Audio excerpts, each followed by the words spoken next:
স্বাগত দীপ্ত সংবাদে। আপনাদের সাথে আছে আমি তানিয়া আফরিন। সাংবাদিক ও কলামিস্ট আব্দুল গফফার চৌধুরীর মরদেহ ঢাকায় পৌঁছেছে। বেলা 11টার দিকে কফিন বহনকারী উড়োজাহাজ হজরত শাহজালাল আন্তর্জাতিক বিমানবন্দরে নামে। সরকারের পক্ষে মরদেহ গ্রহণ করেন মুক্তিযুদ্ধ বিষয়ক মন্ত্রী আকম মোজাম্মেল হক। সর্বসাধারণের শ্রদ্ধা নিবেদনের জন্য গফফার চৌধুরীর মরদেহ নেওয়া হবে কেন্দ্রীয় শহীদ মিনারে। পরে ঢাকা বিশ্ববিদ্যালয়ের কেন্দ্রীয় মসজিদে হবে জানাজা। এরপর শ্রদ্ধা নিবেদনের জন্য মরদেহ জাতীয় প্রেস ক্লাবে নেয়ার কথা রয়েছে। আজই মিরপুর শহীদ বুদ্ধিজীবী কবরস্থানে তাকে দাফন করা হবে। 19 মে লন্ডনের একটি হাসপাতালে চিকিৎসাধীন অবস্থায় মারা যান আমার ভাইয়ের রক্তে রাঙানো 21শে ফেব্রুয়ারি গানের রচয়িতা আব্দুল গফফার চৌধুরী। তার বয়স হয়েছিল 88 বছর।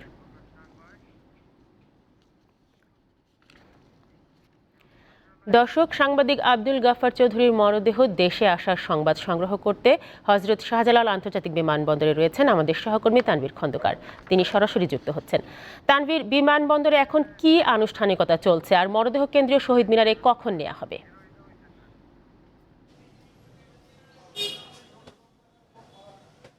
তানিয়া, ধন্যবাদ আপনাকে।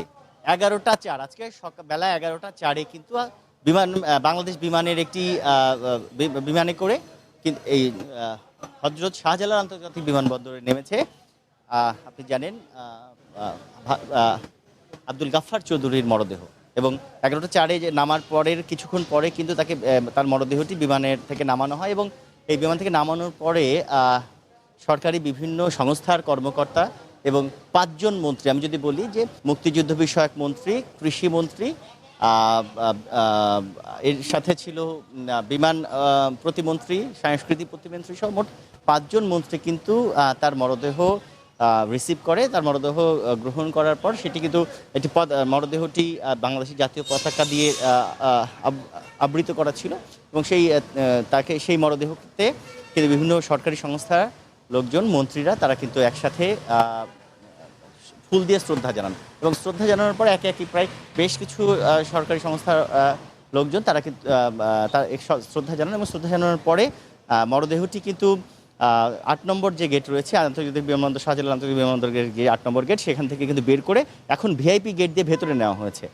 আমরা যতটুকু জানতে পেরেছি যে এখানে তার পরিবারের লোকজন রয়েছে, পরিবারের লোকজন এখানে তাকে দেখানো হবে, এবং এরপরেই এটি কিন্তু চলে যাবে, আপনি জানেন যে কেন্দ্রীয় শহীদ মিনার, এবং শহীদ মিনারে 1টা থেকে 3টা পর্যন্ত রাখা হবে।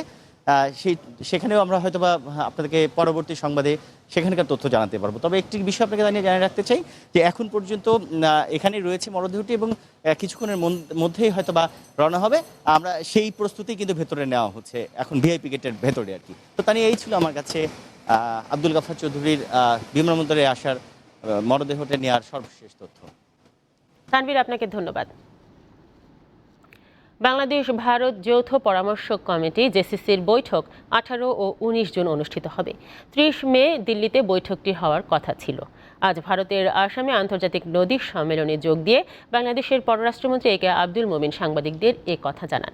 গৌহাটিতে শনিবার শুরু হয়েছে আন্তর্জাতিক নদী সম্মেলন। এতে বাংলাদেশের পররাষ্ট্রমন্ত্রী ছাড়াও পরিকল্পনা প্রতিমন্ত্রী এবং ভারতের পররাষ্ট্রমন্ত্রী ও অর্থমন্ত্রী যোগ দিয়েছেন।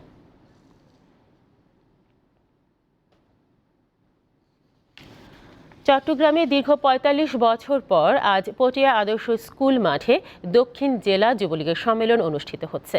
সেখানকার খবর জানাতে সরাসরি যুক্ত হচ্ছেন আমাদের সহকর্মী রুনা আনসারি। রুনা, সম্মেলনের সবশেষ পরিস্থিতি এবং এতে নতুন কি বার্তা আসবে আমাদের জানান। তানিয়া, আপনি জানেন দীর্ঘ 12 বছর পর চট্টগ্রাম দক্ষিণ জেলা আওয়ামী যুবলীগের সম্মেলন অনুষ্ঠিত হচ্ছে। এই মাঠে বাংলাদেশ আওয়ামী যুবলীগের চেয়ারম্যান শেখ নিয়ে জাতীয় পতাকা উত্তোলন করে এবং জাতীয় সঙ্গীত উদ্বোধনের পরপরই কিন্তু আনুষ্ঠানিকতা শুরু হচ্ছে। এবং চট্টগ্রামে যে দক্ষিণ জেলা আওয়ামী যুবলীগের যারা এরই মধ্যে আবেদন জমা দিয়েছেন তাদের জীবন বৃত্তান্ত, তাদের যে অতীত ছাত্র জীবনের রাজনীতি, যে ইতিহাস সবকিছু যাচাই বাছাই করে নতুন একটি সৎ এবং যোগ্য ব্যক্তিদেরকে কমিটিতে আনা হবে, এমনটাই আশ্বস্ত করেছেন এখানকার যারা কেন্দ্রীয় নেতারা রয়েছেন। চট্টগ্রামের আজকের যে পটিয়া আদর্শ উচ্চ বিদ্যালয়ের মাঠে আপনারা দেখতে পাচ্ছেন হাজার হাজার নেতা কর্মীরা তারা ওই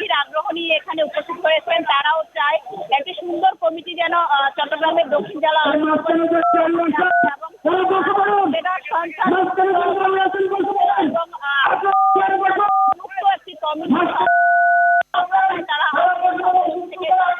যেন জানতে পারে সেটি তারা আশা করছেন। তানিয়া, চট্টগ্রামের আজকের যে সম্মেলন সেটিতে আপনারা দেখতে পাচ্ছেন মঞ্চে উপস্থিত রয়েছেন কেন্দ্রীয় নেতৃবৃন্দ এবং চট্টগ্রাম জেলা আওয়ামী লীগের রয়েছেন। সাংস্কৃতিক অনুষ্ঠান শুরু হয়েছে এরই মধ্যে। এরপরই মূল যে আলোচনা সভা সেটি অনুষ্ঠিত হবে এবং আলোচনা সভার পরপরই এখানকার যে সম্মেলনের আজকে যে সমাপ্তি সেই সমাপ্তিতে কোনো ধরনের নতুন বার্তা তারা আশা করছে। এখানকার যারা নেতৃবৃন্দ আছেন তারা সুশৃঙ্খল ভাবে এই সম্মেলন অনুষ্ঠিত করার জন্য আইনশৃঙ্খলা বাহিনী তারা যথেষ্ট সচেতন রয়েছেন এবং এখানে। রুনা, আপনাকে ধন্যবাদ। জমে উঠেছে কুমিল্লা সিটি নির্বাচনে প্রচারণা। গতকাল প্রতীক বরাদ্দের পরপরই মাঠে নেমে পড়েন মেয়র ও কাউন্সিলর প্রার্থীরা। ব্যানার ফেস্টুনে ছেয়ে যাচ্ছে নগরী। এ বিষয়ে আরও তথ্য নিয়ে সরাসরি যোগ দিচ্ছেন আমাদের সহকর্মী শাকিল মোল্লা।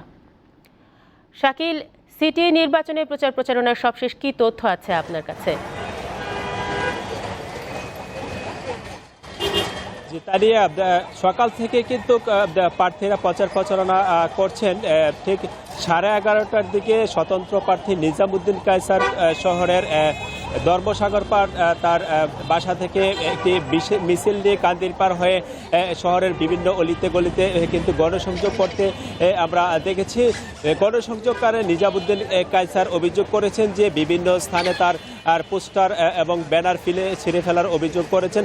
অপরদিকে আরেক স্বতন্ত্র প্রার্থী সাবেক মেয়র মনিরুল হক সাক্ষ্য, তিনি 11:30টার দিকে তার বাসভবন থেকে একটি মিছিল নিয়ে কিন্তু গণসংযোগকে বের হয়েছেন। তিনি কাপড়িয়া পট্টি এবং ছাতিপট্টিতে এই মুহূর্তে গণসংযোগ করছেন। তিনি যেমনটি বলছেন যে আরও একবার কুমিল্লা নগরের উন্নয়নে জনগণ তারাকে ভোট দিবেন এবং বিভিন্ন প্রতিশ্রুতি দিচ্ছেন।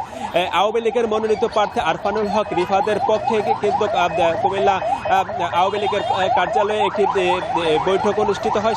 এই বৈঠকে নির্বাচনের পরিকল্পনা নিয়ে নেতাকর্মীরা বিভিন্ন পরিকল্পনা করেছেন এবং 3টা নাগাদ কুমিল্লার কান্দিরপাড় থেকে তারা পেস্টুন এবং লিফলেট নিয়ে তারা প্রচারণা চালাবে। কুমিল্লা শহরের অলিতে গলিতে কিন্তু ব্যানার পোস্টার ছেয়ে গিয়েছে। 27টি ওয়ার্ড কাউন্সিলর যারা রয়েছে তারাও কিন্তু মেয়র প্রার্থীর পাশাপাশি কাউন্সিলর, সংরক্ষিত নারী কাউন্সিলররা তারাও কিন্তু প্রচারণা চালাচ্ছে। সব মিলিয়ে কুমিল্লা কিন্তু উৎসবের নগরীতে পরিণত হয়েছে। সাধারণ ভোটার যারা রয়েছেন তারা কিন্তু বলছে যে আগামী দিনে কুমিল্লা নগরের উন্নয়নে ভূমিকা রাখবে, এরকম একজন নগরপিতা বেছে নেবেন তারা। এই ছিল কুমিল্লা থেকে আমার কাছে নির্বাচনের সবশেষ। শাকিল, আপনাকে ধন্যবাদ। আন্তর্জাতিক প্রসঙ্গ। আফ্রিকার বাইরে 20টির মতো দেশে 200 মানুষ মাঙ্কিপক্সে আক্রান্ত হয়েছে বলে নিশ্চিত করেছে বিশ্ব স্বাস্থ্য সংস্থা। আর সন্দেহভাজন রোগীর সংখ্যা 100-রও বেশি। তবে সঠিক পদক্ষেপ নিলে মাঙ্কিপক্স সহজে নিয়ন্ত্রণ করা সম্ভব বলে জানিয়েছে সংস্থাটি। আক্রান্তদের দ্রুত শনাক্ত করে আলাদা রাখা এবং তাদের সংস্পর্শে আসা লোকজনকে চিহ্নিত করা জরুরি বলে মনে করেন বিশ্ব স্বাস্থ্য সংস্থার কর্মকর্তারা। তারা বলেন, এখনই গণটিকাদানের প্রয়োজন নেই, কিন্তু যারা আক্রান্তদের সংস্পর্শে এসেছে তাদের টিকার আওতায় আনতে হবে। এদিকে যুক্তরাজ্যের স্বাস্থ্য নিরাপত্তা সংস্থা জানিয়েছে, মাঙ্কিপক্সে আক্রান্তদের 21 দিনের জন্য নিজেদের পোষা প্রাণীর সংস্পর্শ এড়ানো উচিত।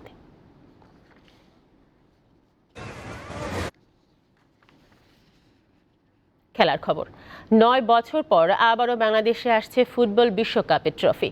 8 ও 9 জুন 36 ঘন্টা এটি ঢাকায় থাকবে। আর্মি স্টেডিয়ামে ট্রফি প্রদর্শনীর সিদ্ধান্ত নেওয়া হয়েছে। তবে বাংলাদেশ ফুটবল ফেডারেশনের পক্ষ থেকে এখনও আনুষ্ঠানিকভাবে কিছু জানানো হয়নি। এ নিয়ে পঞ্চমবারের মতো বিশ্বকাপ ট্রফি বিশ্ব ভ্রমণে বের হয়েছে। 12 মে কাতার বিশ্বকাপের ট্রফি উন্মোচন করা হয়। এবার এটি 51টি দেশে ঘুরবে।